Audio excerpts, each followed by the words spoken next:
ஊர் ஆளுங்கலாம் வந்தும்மா நீங்கள் கண்டிப்பாக திருவிழாக்கு வரணுமா அப்படின்ற மாதிரி சொல்லி கூப்பிட்டாங்க. இல்லை நான் வரல, உங்களுக்கு எவ்வளோ டொனேஷன் வேணுமோ அதுவோ நான் பார்த்து செலவு பண்ண சொல்கிறேன், எல்லாமே பார்த்துக்குறோம், ஆனால் நான் வரலன்னு சொல்கிறாங்க. இல்லைம்மா நீங்கள் கண்டிப்பாக வரணும் அப்படின்னு சொல்லிட்டு இது பண்ணி பேச சரி ஓகேன்னு ரொம்ப கஷ்டப்பட்டு ஓகேன்ற மாதிரி சொல்லிடுறாங்க.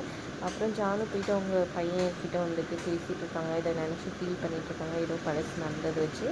அப்புறம் அவங்க வீட்டு வேலைக்காரங்கக்கிட்ட போய் தமிழ் வந்து என்னாச்சு, ஏன் ஜானுமா வந்துட்டு அவங்க சொந்த ஊர் போகிறதுக்கு அவ்வளோ யோசிச்சாங்க, எல்லாருமே சந்தோஷம் தானே படுவாங்கன்னு சொல்லி கேட்க, இல்லை பல வருஷத்துக்கு முன்னாடி வந்துட்டு அவங்க பொண்ணு நல்லா வந்துட்டு எல்லாமே தான் நல்லா இதுவாக தான் இருந்தாங்க, ஊரே அவங்கள பாராட்டி இது பண்ணிச்சு. அவங்கன்னா அவங்க பொண்ணு வந்து லவ் பண்ணி போயிடுச்சு, அதனால் அவங்களுக்கு முதல் மரியாதை கிடைச்சது கூட வந்துட்டு வேறு யாருக்கும் வந்துட்டு மாற்றி கொடுத்துட்டாங்க.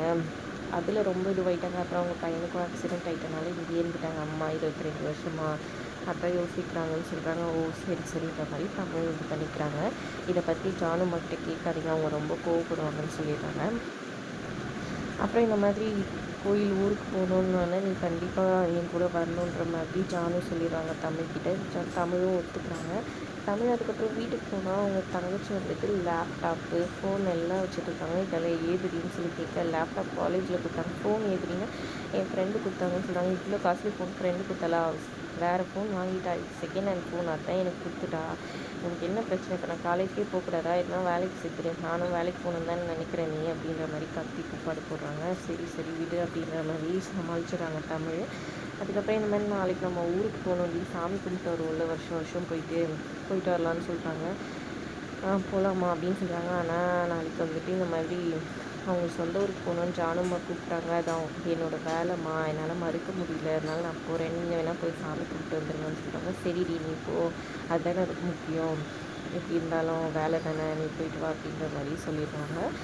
அப்புறம் இங்கே பார்த்திங்கன்னா வீட்டில் எல்லாருமே வந்துட்டு இதை இது பண்ணலாம், இந்த ட்ரெஸ் போடலாம் அப்படி இப்படின்ட்டு எல்லாம் ரெடி ஆகிட்டு வந்து நிற்கிறாங்க சாரீ கட்டிட்டு. ஸ்திபி வந்து வேஷ்டி சட்டையில் சூப்பராக வராரு, அவங்க அம்மா அழகாக இருக்கடா, அம்மா கூட நீ ஃபேண்ட்டு சட்டையில் தான் வருவேன்னு நினச்சிருந்தாங்கம்மா, இதெல்லாம் கோயிலுக்கு போகிறது ட்ரெடிஷ்னலாக போடணும்லம்மா, அதான் அப்படின்னு சொல்கிறாங்க. அது கேட்டால் அவங்க அம்மா ரொம்பவே சந்தோஷப்படுறாங்க. இந்த மாதிரியெல்லாம் பண்ண ஜானுக்கு பிடிக்கும்னு சொல்லிட்டு இருக்காங்க. கரெக்டாக ஃபேம் வராங்க.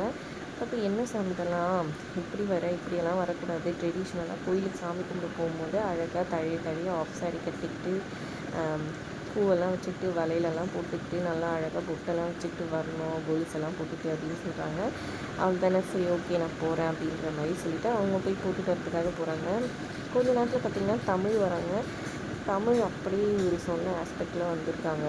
ஆஃப் சாரியெல்லாம் கட்டிட்டு இப்படி அங்கே பார்த்தா நீ சொன்ன மாதிரியே ஆஃப் சாரி வளையல் பூவெல்லாம் போட்டுக்கிட்டு தமிழ் வரா அப்படின்னு சொல்லிட்டு ஏடி காமிக்கிறாரு. அப்படியே அசந்து போய் நிற்கிறாரு சிபி. இதெல்லாம் வந்து அவங்க அத்தை பொண்ணு பார்த்துட்டுன்ட்டு, அவள் ஹாஃப் சாரி கட்டினா நான் சாரீ கட்டுவேன் அம்மா, அதை வரேன் அப்படின்னு சொல்லிட்டு அங்கேருந்து போகிறாங்க. அப்புறமா எல்லாம் ரெடி ஆகிட்டு போயிட்டு காரில் ஏறிட்டு போகிறாங்க. சந்தோஷமாக எல்லாம் சிரித்து பேசிக்கிட்டு போயிட்டுருக்காங்க. அதுக்கப்புறம் ஒரு இளநீ கடையில் நிப்பாட்ட சொல்லி எல்லாருக்கும் இளநீ வாங்கி கொடுக்குறாங்க தமிழ். இதுதான் ரொம்ப ஓவராக பண்ணிகிட்ருக்கான்னு எல்லோரும் கடுப்பாக வராங்க. எனக்கு இதெல்லாம் வேணாம், எங்கேயாவது ரெஸ்டாரண்ட்டில் நிப்பாட்டலாம் போகிற வழியில் ஹோட்டல் அப்படின்ற மாதிரி சாம் சொல்ல, அவங்களுக்கு பசிச்சா நம்ம ஓரமாக உட்காந்து சாப்பிட கூட செய்யலாம் அப்படின்ற மாதிரி தமிழ் சொல்ல, அப்புறம் ஒரு இடத்துல நிப்பாட்டி அங்கே மேட்டெல்லாம் போட்டு எல்லாரையும் உட்கார வச்சு புளி சாதம் லெமன் சாதம்லாம் போட்டு கொடுக்குறாங்க. நம்ம தமிழ் சூப்பராக இருக்குதுன்னு கொஞ்சம் பேர் சாப்பிட, ஆனால் இவன் என்ன ஓவராக பண்ணிகிட்ருக்கா, அத்தை இருக்காளேன்னு பார்த்துட்ருக்கேன், என்னமோ உரிமை எடுத்துகிட்டு இதெல்லாம் பண்ணிகிட்ருக்கான்னு சொல்லிட்டு சிபியோட அம்மாவும் அத்தையும் பேசிக்கிறாங்க. செம்ம கடுப்பில் எல்லாருமே இருக்கிறாங்க.